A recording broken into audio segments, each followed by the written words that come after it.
우리 한번 옆 사람하고 인사하도록 하겠습니다. 메리 크리스마스. 기독교에 중요한 절기 두 가지가 있죠. 부활절과 성탄절입니다. 부활절은 예수님이 무덤에서 부활하신 날이고, 성탄절은 예수님이 이 땅에 태어나신 날입니다. 기독교 역사가 오랜 동안 유럽을 중심으로 이루어지다 보니까 부활절 하면 봄의 이미지가 있고, 그리고 성탄절 하면 겨울의 이미지를 가지고 있습니다. 추운 겨울을 이겨내고 만물이 살아나는 봄의 이미지가 부활의 이미지와 비슷하고 잘 어울리고, 겨울에 매서운 추위를 따뜻한 사랑의 온기로 녹이는 아기 예수님의 탄생이 겨울의 이미지와 조화를 이룹니다. 그래서 연말이 되면 교회 다니는 사람뿐만 아니라 교회 다니지 않는 사람도 마음이 따뜻해지는 거죠.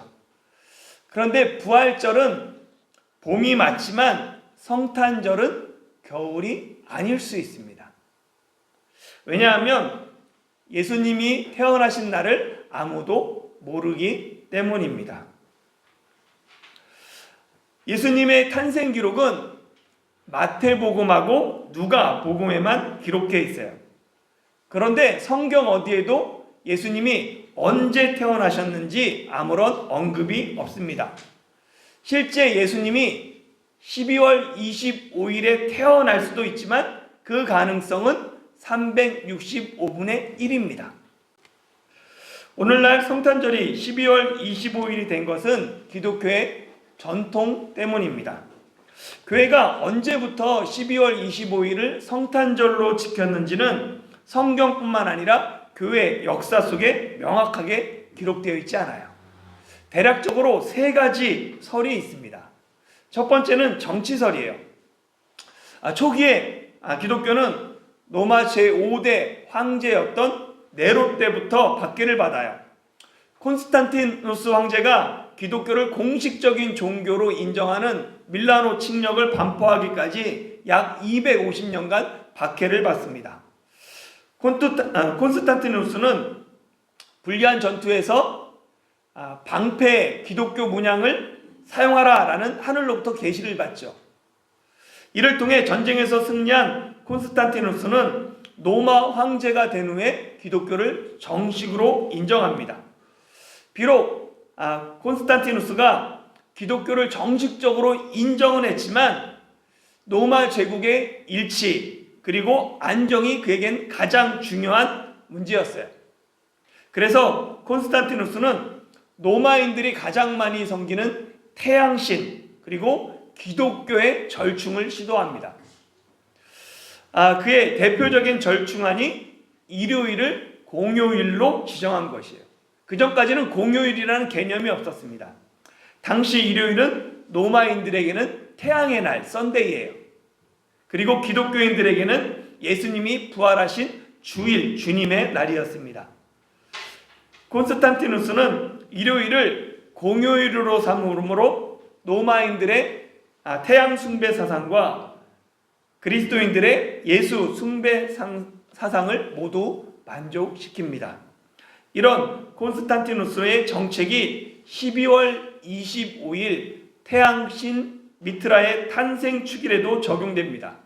그래서 12월 25일이 예수님이 태어나신 성탄절이 되었다라는 이 설이 있는 거죠.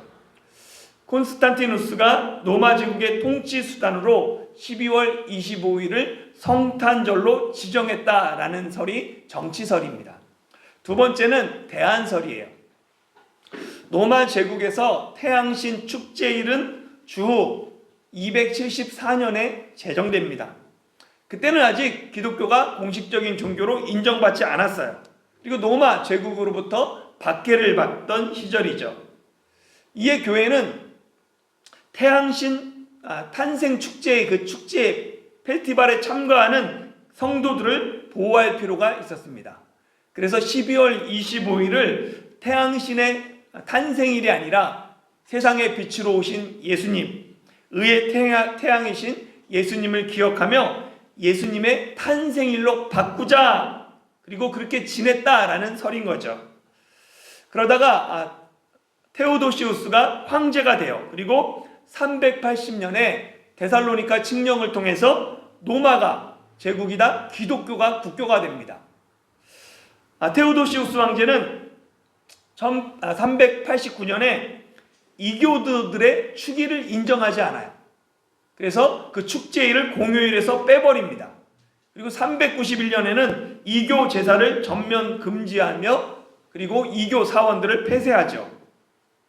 테오도시우스 황제에 의해 모든 이교 축제가 금지되면서 12월 25일이 태양신의 탄생일이었는데 자연스럽게 예수님의 탄생일이 되었다라는 설이 대한설이에요. 세 번째는 대항설입니다. 이단에 대항했다 해서 대항설인데요. 콘스탄티누스 황제 때 교회에 아리우스 논쟁이 벌어집니다. 이 아리우스는 성자 예수님이 하나님이 아니다. 그는 그냥 인간이었고 그리스도의 신성을 부정하고 인성말을 주장했습니다. 이에 콘스탄티누스는 325년에 니케아의 지도자들을 다 불러서 공회를 엽니다. 그에게 중요한 건 기독교의 분열을 막는 거였어요. 이 회의 결과로 아리우스는 이단으로 정죄되고 이때 삼위일체 교리가 확정됩니다. 예수님의 신성을 반대하고 인성만을 강조한 이 아리우스 이단에 대항하기 위해 예수님이 이 땅에 육신을 입고 오셨다, 성육신하셨다라는 것을 강조할 필요가 있었어요. 그래서 교회력에 12월 25일 성탄절이 공식적인 절기로 자리 잡았다라는 설이 대항설, 이단 대항설입니다. 성탄절에 관한 여러 설이 있지만 누구도 정확하게 언제부터 어떤 과정을 통해 성탄절이 시작되었는지 12월 25일이 되었는지 아는 사람은 아무도 없습니다. 그러나 교회의 역사와 전통은 12월 25일을 예수님의 탄생일로 정하고 지금까지 교회의 중요한 절기로 지키고 있습니다. 그렇게 비록 성경이 예수님이 태어난 날을 언제다라고 기록하고 있지는 않지만 교회의 역사와 전통을 인정하며 우리도 성탄절을 지키는 것이 필요합니다. 참고로 러시아 정교회의 성탄절은 날짜가 달라요. 이는 러시아 정교회와 서방교회가 서로 사용하는 달력이 다르기 때문입니다. 서방교회는 그레고리력을 사용하는데 이 러시아 동방교회는 율리우스력을 사용합니다. 그래서 율리우스력의 12월 25일이 그레고리력으로는 13일 뒤인 1월 7일이 돼요. 그래서 지금도 러시아에서는 성탄절이 1월 7일입니다. 기독교의 역사를 살펴보면 크리스마스 이브인 12월 24일부터 다음해 1월 6일까지 예수님의 탄생을 축하하는 절기로 기념했습니다. 그러니까 주연절까지, 예수님이 나타나는 주연절까지를 계속 성탄절 절기로 지켰던 거예요. 지금도 기독교에 영향이 있는 나라들은 12월 25일이 성탄절 공휴일입니다.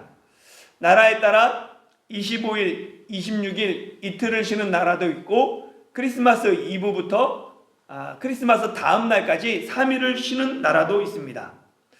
어떻게 보면 서양에서 크리스마스는 바쁘게 살아가는 가족들이 연말을 맞이하여서 함께 모여 식사하고 가족의 사랑을 나누는 동양의 설날과 같은 의미입니다. 그러나 이 세상에는 성탄절이 휴일이 아닌 나라들이 더 많습니다. 동북아시아에서만 해도 한국만이 유일하게 성탄절을 공휴일로 쉽니다. 한국은 1950년부터 성탄절이 공휴일이었어요. 그래서 12월 25일에 출근하고 학교 가는 것 어색합니다. 각 나라의 성탄절 사정이 다르다 보니까 이민교회들은 성탄 예배를 미리 드리거나 12월 25일 저녁 예배 때 드리기도 합니다. 우리 교회는 성탄절이 포함된 그 주간 주일에 미리 성탄 예배를 드립니다. 그래서 미리 크리스마스죠. 옆 사람하고 인사할까요? 미리 크리스마스. 미리 크리스마스. 여러분은 여러분에게 크리스마스는 어떤 의미가 있습니까? 원래 크리스마스는 크라이스트와 마사, 그래서 미사가 합쳐진 단어예요. 그래서 예수 그리스도의 탄생을 예배하는 날입니다.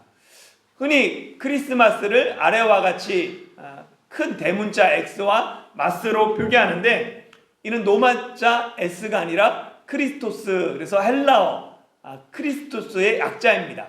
그러니까 헬라어 키마스라고 부르죠. 크리스마스라고 원래 읽습니다.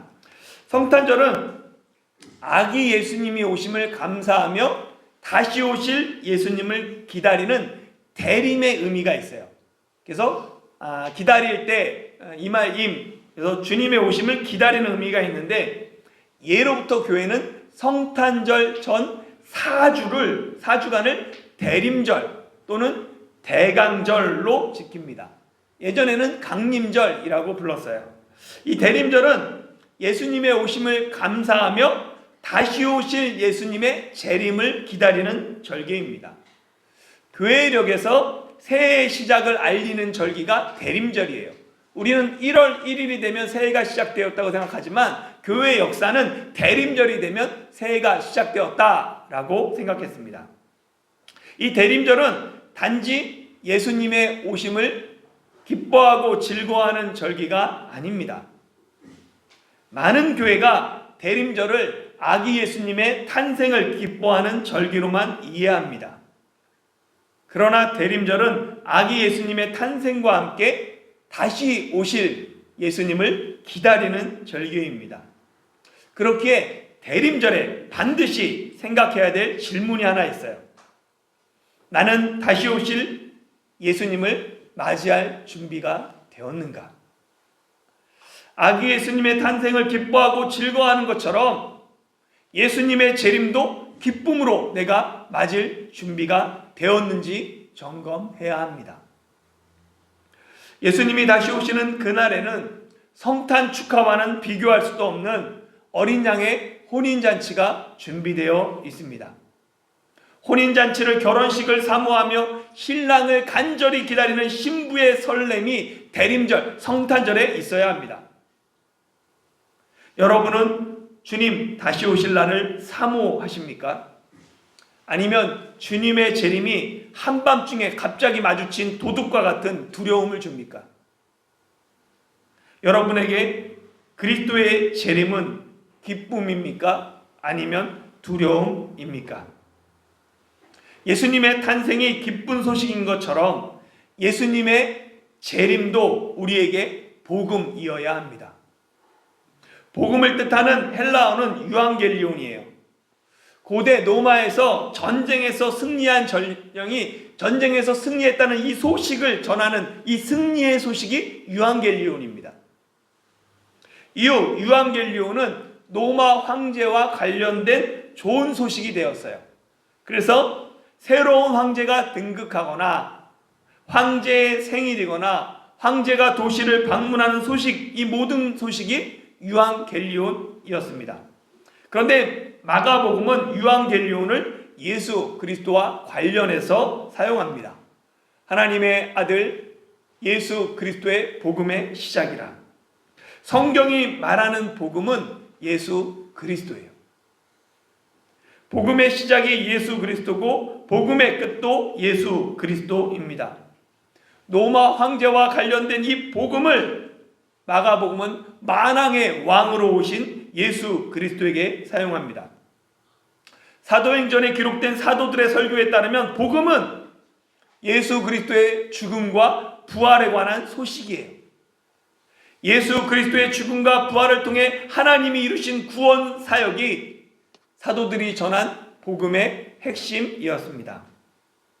성탄절이 왜 기쁘고 즐거운 날입니까? 바로 복음이신 예수님께서 탄생하신 날이기 때문입니다.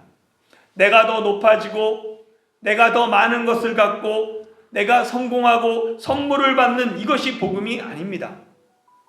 예수 그리스도의 탄생이 가장 큰 기쁨의 소식, 복음입니다. 당시 유대인들은 누구나 메시아를 기다렸어요. 메시아를 기다린 사람 중에 예루살렘의 본문에 등장하는 시므온이라는 사람이 있었습니다. 시므온은 오랜 기다림 끝에 아기 예수님을 만난 인물이죠. 그런 시므온을 성경은 이렇게 기록합니다. 같이 한번 25절 읽어볼까요? 시작. 예루살렘에 시므온이라는 사람이 있으니 이 사람은 의롭고 경건하여 이스라엘의 위로를 기다리는 자라. 성령이 그 위에 계시더라. 아멘. 시므온은 보면 의로운 사람입니다. 의롭다고 번역된 헬라어 디카이오스는 하나님과 사람의 법을 준수하는 또는 정직한 이란 뜻이 있어요.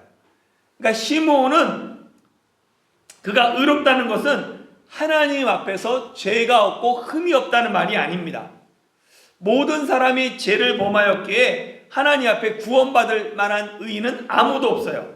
그러나 율법을 지키고 행함에 있어서 시므온은 하나님의 법을 준수하며 이웃에게 사랑을 다하며 정직하게 살았다라는 의미예요. 그래서 신약 성경에 보면 마리아의 남편 요셉, 사가랴와 엘리사벳, 아리마대 요셉, 고넬료 종이 의로운 사람이다 라고 기록되어 있습니다. 의롭다는 것은 스스로 구원할 수 있는 의로움이 아니라 하나님의 뜻에 합당한 사람이다 라는 의미입니다. 구약에서 그래서 노아를 의롭다고 표현하고 욥을 정직하다고 표현한 이 모든 것이 하나님의 마음에 합한 사람이다 라는 의미를 가지고 있습니다. 두 번째, 이 시므온은 경건한 사람이에요. 경건하다라는 말은 종교적 의무에 투철한, 헌신되었다라는 뜻입니다. 또한 경건은 하나님에 대하여 신중하고 두려워한다라는 뜻을 가지고 있어요. 사도행전 10장 2절에 보면 그가 경건하여 온 지방과 더불어 하나님을 경외하며 백성을 많이 구제하고 하나님께 항상 기도하더니, 여기서 그는 고넬료입니다. 성경은 고넬료를 경건한 사람이다 라고 얘기해요. 고넬료의 경건은 하나님을 경외하며 백성을 많이 구제하고 하나님께 항상 기도함으로 표현됩니다. 그래서 이 경건은 바로 하나님을 경외함, 하나님을 두려워하는 마음과 같은 뜻으로 사용되고 있습니다. 시므온은 또한 세 번째 보면 이스라엘의 위로를 기다리는 사람입니다. 이 이스라엘의 위로라는 표현은 메시아가 그의 백성을 구원할 것이다 라는 그런 표현인 거예요. 그러니까 이스라엘의 위로라는 것. 그러니까 시므온은 하나님이 약속하신 메시아를 간절히 기다린 사람입니다. 그 메시아에 대한 소망, 확신 때문에 시므온이 의롭고 경건한 삶을 살았던 거예요. 세상 사람들이 어떤 삶을 살던 상관없이 시므온은 메시아에 대한 확신, 소망이 있었기 때문에 하나님의 뜻에 합당한 삶을 살기 위해 힘썼고 하나님의 뜻과 명령을 지키며 살기 위해 헌신하며 경건한 삶을 살았습니다. 시므온이 살던 당시 이스라엘은 로마의 식민지였어요. 로마의 식민지로 사람들이 점점 피폐해 갑니다. 변해가요. 사랑이 식고 부정과 부패가 만연합니다. 사람들이 하나님을 두려워하지 않아요. 종교 지도자들도 자신의 배를 채우기에 급급합니다. 어떤 사람들은 아예 메시아에 대한 기대를 저버리고 세속에서 성공하면 된다, 세리처럼 살아가죠. 또 어떤 사람들은 무력을 통해 이스라엘을 해방하고자 젤로신들이 무기를 들며 독립운동을 합니다. 무엇보다도 말라기 선지자 이후 400년이 지나도록 하나님의 계시가 없고 하나님의 말씀을 전하는 선지자들도 없었어요. 점점 희망은 사라지고 소망이 없는 시대가 되었습니다. 이런 혼돈의 시대에도 시므온은 내가 메시아를 보겠다라는 하나님의 약속을 굳게 믿고 기다렸습니다. 메시아에 대한 확신과 믿음으로 시므온은 시대를 따르지 않고 하나님과 이웃에게 의를 실천했습니다. 세상은 하나님을 두려워하지 않음에도 자기 욕심대로 사는 사람이 늘어났지만 시므온은 죄와 불의를 두려워하며 경건한 삶을 살았습니다. 시므온에게는 이스라엘의 위로, 즉 메시아의 소망이 있었기 때문입니다. 박세진 집사님이 기도한 것처럼 한국의 상황이 혼란스러워요. 우리의 소망, 우리의 희망, 우리의 믿음은 무엇입니까? 하나님이 구원하실 거라는, 하나님의 위로가 대한민국에 있을 것이라는 소망 때문에 힘들고 어려워도 불의한 세상 가운데 경건하게 살며 하나님의 뜻을 행하기 위해 힘써야 하는 것입니다. 그런 시므온 위에 성령님께서 함께 계셨습니다. 누가복음은 시므온이 성령의 사람이었다라는 것을 강조해요. 짧은 구절 속에 시므온이 성령과 함께 있음을 3번이나 기록합니다.